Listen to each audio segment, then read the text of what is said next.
Hi, my name is Kevin. I've been part of Grace and Peace for 2 months.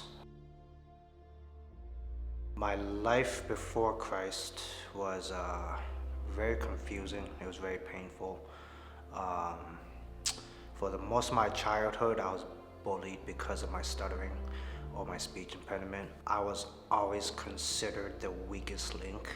I wasn't very good at school, so graduating high school and middle school, uh, my mom had to make agreements with the principals so I can graduate. So that was a big hit on me. For most of my time growing up, the lack of identity was a big thing. And because of that and due to that, and without having Christ in my life, it led me to drug addiction.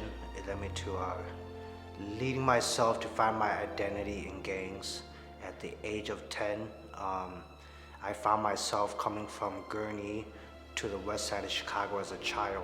2009, I got shot 4 times. That was my first encounter with Christ, was when I got shot 4 times in the car.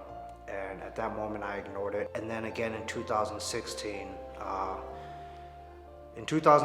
my friend actually invited me to his church. He was also from the neighborhood, and he invited me to church, and shortly after that, I got baptized. Unfortunately, a couple weeks after that, I fell off. I went back to the streets, I went back to drugs. 2020,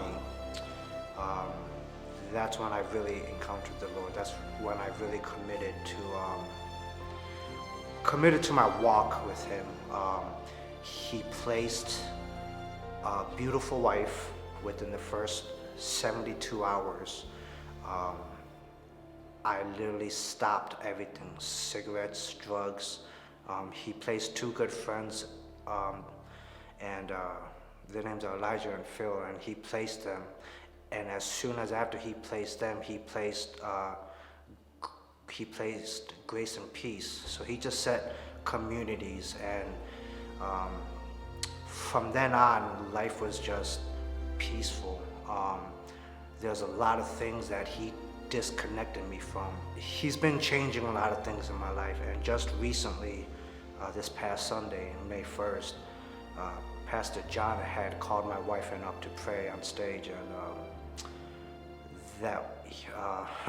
that was another encounter, and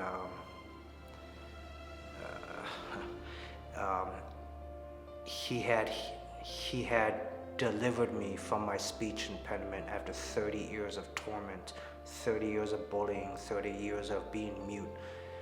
He unlocked my voice at that moment. My name is Kevin, and I have seen the Lord, and He has changed me, and He is still changing me.